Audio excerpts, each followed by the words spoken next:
Hare Krishna. So this brings us to the 21st verse of the 16th chapter of Gita entitled The Divine and Demoniac Natures.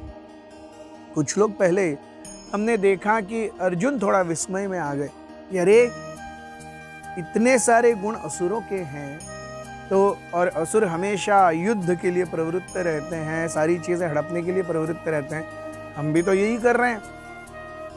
और अर्जुन को लग गया था कि क्या मैं असुर हूं क्या? और भगवान ने कहा था नहीं नहीं नहीं नहीं नहीं, आप तो दैवी गुण संपन्न हो, आप दैवी संपत्ति में पैदा हुए हो, आप चिंता ना करो। तो भगवान कुल मिलाकर के आसुरी संपत्ति के 3 गुण देते हैं। सो 2 श्लोक पहले हमने देखा था कि भगवान के आसुरी संपत्ति के बारे में क्या बताते हैं। 18वें श्लोक में भगवान ने कहा था अहंकार, बलम, दर्पम, कामम, क्रोधम। ये सब कहां से आता है मूल रूप से? भगवान आज के श्लोक में कहते हैं त्रिविधम नरकस्येदं द्वारम नाशनमात्मनः कामः क्रोधस् तथा लोभस् तस्मादेतत्त्रयं त्यजेत्। There are 3 gates leading to hell: lust, anger and greed. Every sane man should give these up, for they lead to degradation of the soul. तो जीवन में नरक का रास्ता इन 3 हाईवे से गुजरता है।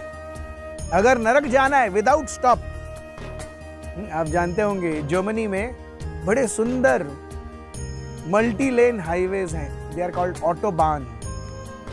उस पर गाड़ियां 200-300 किलोमीटर की रफ्तार से दौड़ती हैं।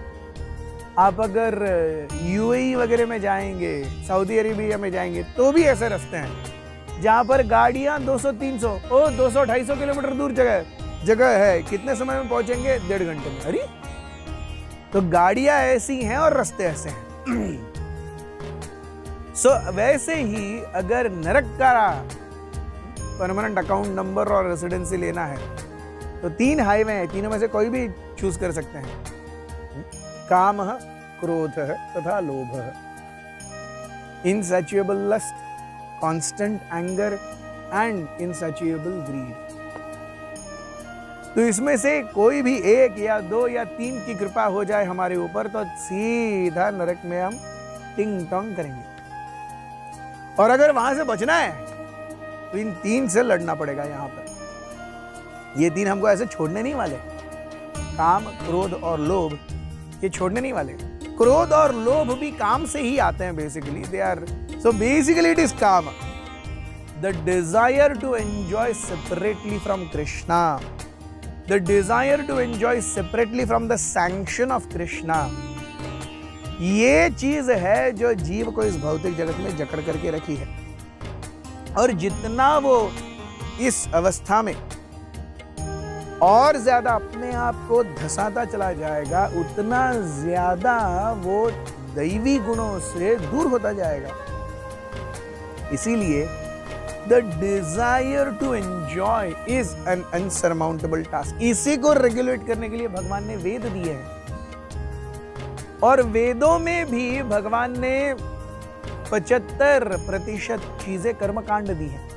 कर्मकांड अर्थात आप वेदों का पालन करेंगे लेकिन उसमें से आपको कोई तो something you will get back. So it is like a dangling carrot. आपको भोग की इच्छा है ना, ठीक है, वेदों का सहारा लो और भोग करो। तो वेदों का सहारा लेके भोग करते करते करते समझ में आ जाएगा जीव को, यार इस भोग के पीछे भागने में कोई फायदा ही नहीं है। वो उस भोग की राह को छोड़ करके त्याग या निवृत्ति के मार्ग पर चलेगा। इस त्याग और निवृत्ति के मार्ग पर उसे भक्तों का संग प्राप्त होगा। ये दैवी संपत्ति है। दैवी संपत्ति के लोगों से उसका मेल जोल होगा। ये सारी चीजें आगे होंगी। So the single most problematic factor in this material world is lust, and that's why we see, except for bhakti yoga, all other yogic processes strictly prohibit any mutual connection between opposite genders. It is only the power of bhakti that says, okay, अगर आप विधिवत गृहस्थ आश्रम ग्रहण करेंगे तो भी आप मेरे पास आ सकते हैं। ये भक्ति की महानता है। आचार्यगण हमें बताते हैं, श्रीमद् भागवत हमें बताता है, भक्ति के 12 महाजनों में से 7 महाजन गृहस्थ हैं, 5 महाजन ब्रह्मचारी हैं. So it is only the supremacy of bhakti which says, okay, this is a need of human form of life or any jiva, or we can fulfill it to a certain extent. Go ahead. Thank you very much. Hare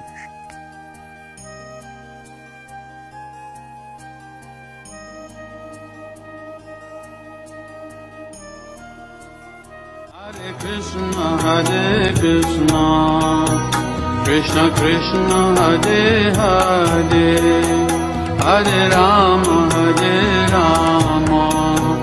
Rama Rama, Hare Hare.